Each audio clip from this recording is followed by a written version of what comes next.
बिस्मिल्लाहिर्रहमानिर्रहीम अस्सलाम वालेकुम। हार्वर्ड ऑनलाइन एकेडमी की तरफ से मज़र फ़रीद हाज़िर खिदमत है। डियर एस्पायरेंट्स, आज हम बात करेंगे प्रोग्रेसिविज़म फ़िलासफ़ी के हवाले से। ये तीसरी एजुकेशन फ़िलासफ़ी है और इससे कबल हमने दो एजुकेशन फ़िलासफ़ी जो है उनको डिस्कस किया है। इनमें से एक पेरेनियलिज़म है और उसके बाद जो है वो एसेंशियलिज़म है। ये इंतहाई अहम फ़िलासफ़ीज़ थी पेपर पॉइंट ऑफ व्यू के हवाले से। जो बच्चे जो है वो बीएड कर रहे हैं, एमएड कर रहे हैं, एजुकेशन कर रहे हैं, या फिर वो competitive exam PPSC, FPSC, KPSC के हवाले से, हेड मास्टर, एडमिनिस्ट्रेटर, लेक्चरर के हवाले से कोई भी सब्जेक्ट्स या ऐसे कोई भी कह लें कि एग्ज़ाम जिसमें पेडागोजिकल एमसीक्यूज़ पूछे जाते हैं, तो वो यकीनन जो है वो पेपर सेटर जो होता है फ़िलासफ़ी में से क्वेश्चन लेता है और फ़िलासफ़ी में से एजुकेशनल फ़िलासफ़ी जो हैं उनको वो लाजमन जो है वो पिक करता है। पेपर पॉइंट ऑफ व्यू के हवाले से इंतहाई इंपॉर्टेंट टॉपिक है, तवज्जो के साथ समझिएगा। प्रोग्रेसिविज़म फ़िलासफ़ी जो है बेसिकली रूटेड है John Dewey, William James, Kilpatrick जो है इनकी फ़िलासफ़ी है एक प्रैग्मेटिज़म, उससे ये फ़िलासफ़ी जो है वो रूटेड है। और ये लोग समझते हैं कि ये वाली फ़िलासफ़ी जो है वो बिल्कुल प्रोग्रेसिविज़म जो फ़िलासफ़ी है प्रैग्मेटिज़म फ़िलासफ़ी की तरह ही है, लेकिन ये चंद एक पॉइंट दोनों फ़िलासफ़ीज़ के अंदर कॉमन है, लेकिन ये यकसर मुख्तलिफ कह लें कि वो फ़िलासफ़ी है। इसमें हम देखेंगे कि स्टूडेंट जो है उसका रोल क्या है और उसके साथ साथ हम देखेंगे टीचर जो है उसका रोल क्या होता है, टीचर। उसके बाद हम देखेंगे करिकुलम, करिकुलम कौन सा होगा। उसके बाद नेक्स्ट जो है वो हम देखेंगे इसमें टीचिंग मेथड जो है वो कौन कौन से इस्तेमाल किए जा सकते हैं, असाज़ा जो है वो कौन से टीचिंग मेथड जो है वो अप्लाई करके। और उसके बाद वैल्यूज़ जो है, नॉलेज जो है, वैल्यूज़, नॉलेज, इन सब बातों के हवाले से हम जो है वो डिस्कस करेंगे।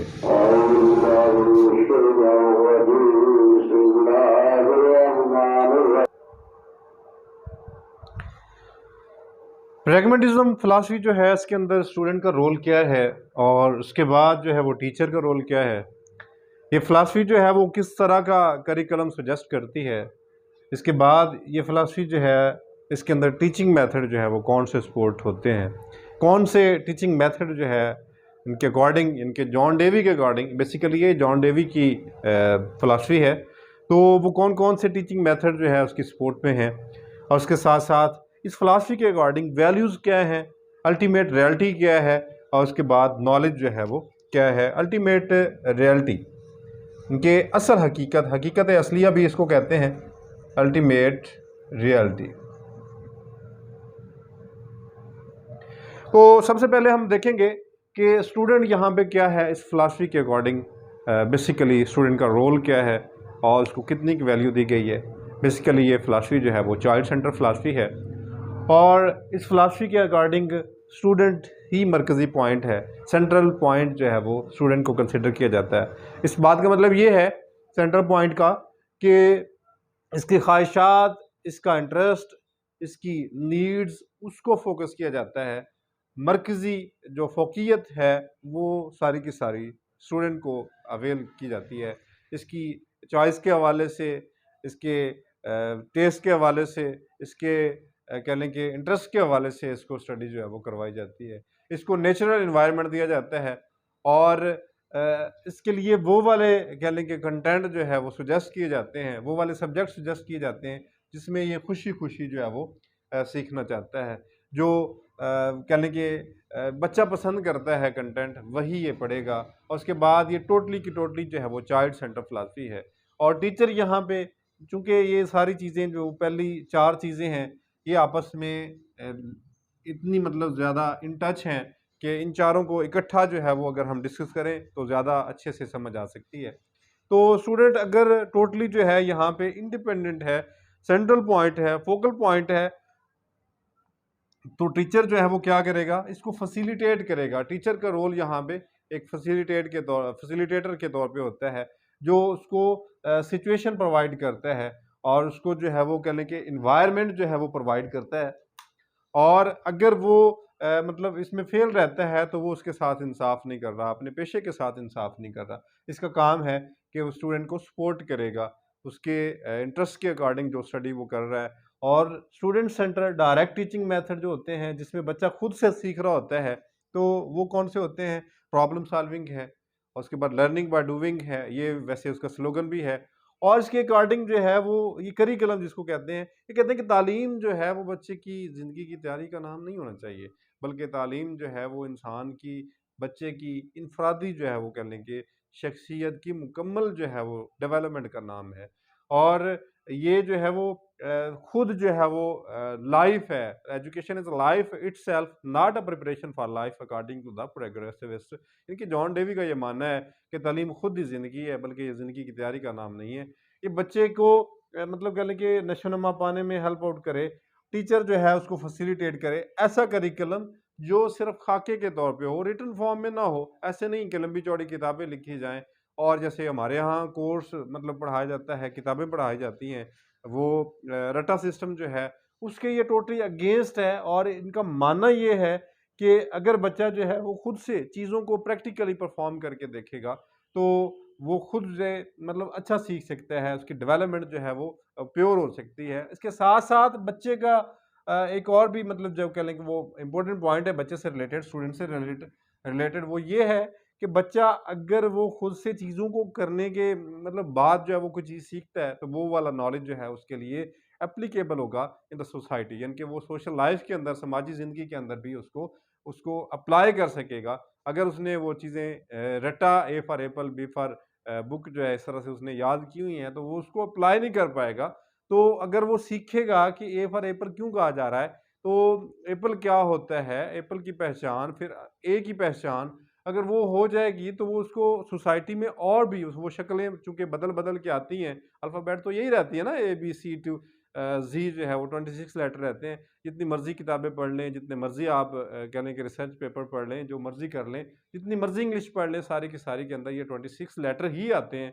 तो इन लेटर्स में अगर हम देखें तो वो वही शक्लें बदल-बदल के वही जो है वो नए-नए वर्ड्स बनते रहते हैं, इन्हीं लेटर से बनते हैं।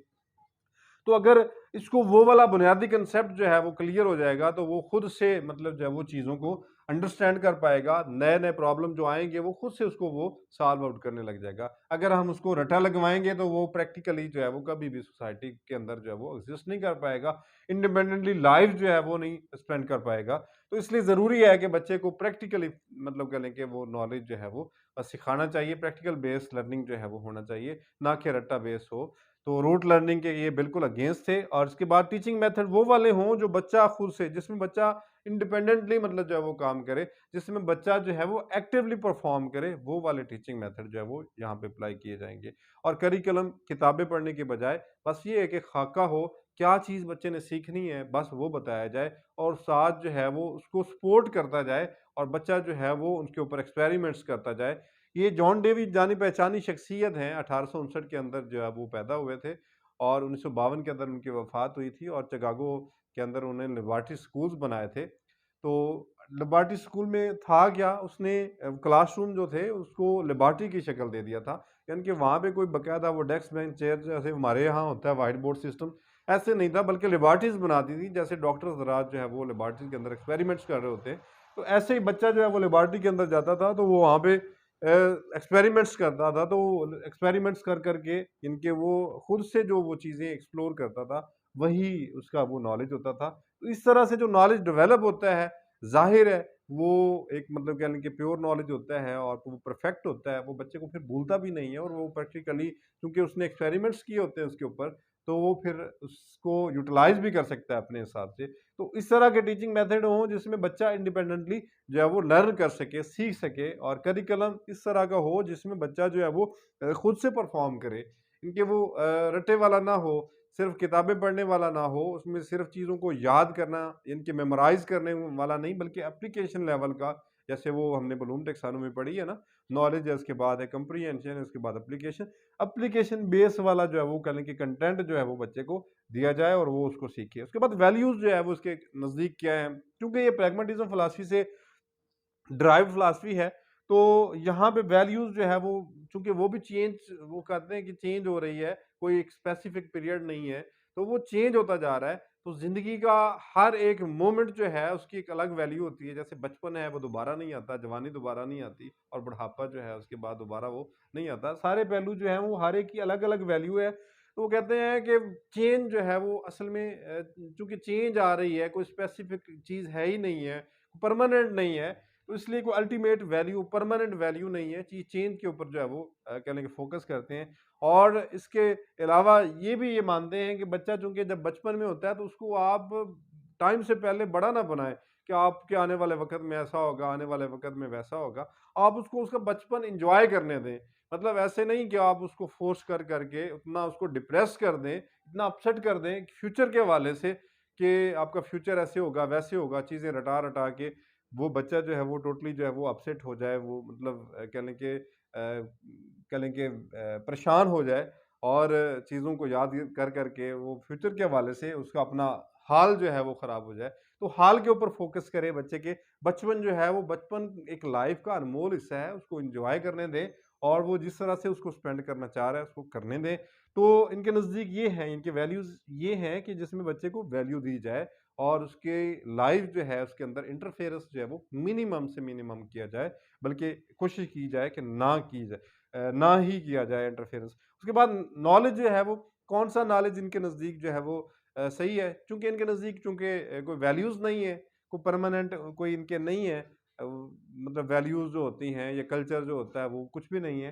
तो ये एक्सपेरिमेंटल बेस्ड नॉलेज जो होता है, तजर्बात की बिना पे जो इल्म हासिल किया जाता है, उसके ऊपर ये फ़ोकस करते हैं। तो वो हर किस्म का वो वाला नॉलेज जो जिसमें तजर्बात मतलब जब वो किए जाते हैं या जो तजुर्बात के नतीजे में मतलब हासिल किया जाता है, तो वो वाला नॉलेज जो है वो बच्चों को सिखाना चाहिए, जिसमें बच्चे खुद से करें। हर एक बच्चे की पर्सनैलिटी यूनीक है, लिहाज़ा आप सिर्फ़ बच्चों को तजुर्बात एक्सपेरिमेंटल जो है वो कह लें कि नॉलेज सजेस्ट करें और उसकी जो फाइंडिंग होगी वो बच्चे की अपनी होगी और ज़ाहिर है हर बच्चे की लाइफ़ जो है वो कह लें कि डिफरेंट है, यूनीक है, तो उसकी जो लर्निंग होगी वो भी यूनीक होनी चाहिए, बजाए कि आप कॉमन चीज़ें सबको पढ़ाते रहें, तो वो वाली चीज़ें नहीं। लेकिन हाँ, ये डेमोक्रेटिक लाइन के ऊपर स्कूल्स को रन करने के हवाले से कहते हैं चूँकि वो सोसाइटी के अंदर मिलके सबने रहना होता है, तो वो क्लासरूम के अंदर ही मतलब बच्चों को इस तरह की लर्निंग करवाते हैं कि जिसमें बच्चे आपस में जुड़े भी रहें। ऐसा नहीं है कि वो यूनिक पर्सनैलिटी तो होती है, तो यूनिक पर्सनैलिटी का मतलब ये नहीं कि बच्चा अलग-अलग जो है वो रहना शुरू कर दे, ऐसा नहीं है। बल्कि उनको आपस में मिल-जुल के एक सोसाइटी की, कम्युनिटी की भी एजुकेशन देनी चाहिए, जिसमें बच्चे जो है वो आपस में भी मतलब मिल-जुल के रह सकें, तो वो वाला नॉलेज भी ज़रूरी है इनके नज़दीक। उसके बाद है जी अल्टीमेट रियलिटी चूँकि वो कहते हैं कि चेंज के ऊपर ये बिलीव करते हैं, कोई इनके नज़दीक जो है वो परमानेंट शय तो है कोई नहीं है, ना तो वो कोई किसी टाइम को परमानेंट मान रहे हैं, किसी वैल्यू को परमानेंट नहीं मान रहे हैं, किसी नॉलेज को नहीं ये परमानेंट मान रहे हैं। इनके कहते हैं चेंज ही आई जा रही है, अभी कोई फिक्स वैल्यू है ही कोई नहीं है, तो इनके नज़दीक अल्टीमेट रियलिटी भी नहीं है प्रैग्मैटिस्ट की तरह। तो ये एक शॉर्ट सा ओवरव्यू था प्रोग्रेसिविज़्म फ़िलॉसफ़ी के हवाले से जिसके फाउंडिंग फादर हैं जॉन डेवी। जॉन डेवी के हवाले से भी थोड़ा-सा मैंने बता दिया, उनके पीरियड के हवाले से। उन्होंने बुक्स भी लिखी हैं और वो बुक्स बुक्स के हवाले से भी रिकंस्ट्रक्शन ऑफ आइडियाज़ है, इस तरह से और भी मतलब एक्सपेरिमेंटल मतलब कह लें कि एक्सपेरिमेंट्स के हवाले से भी एक्सपेरिमेंट्स ऑन एजुकेशन, इस तरह की 3-4 बुक्स हैं। तो वो भी आप याद करें और जॉन डेवी ने लिबर्टी स्कूल जो बनाए थे चिकागो के अंदर, उसके बारे में भी पूछा जाता है।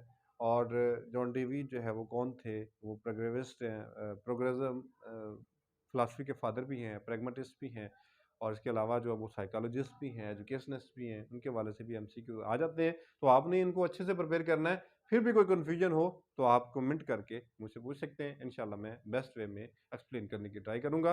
दुआ में याद रखिएगा, मिलते हैं नेक्स्ट लेक्चर में। अल्लाह हाफ़िज़।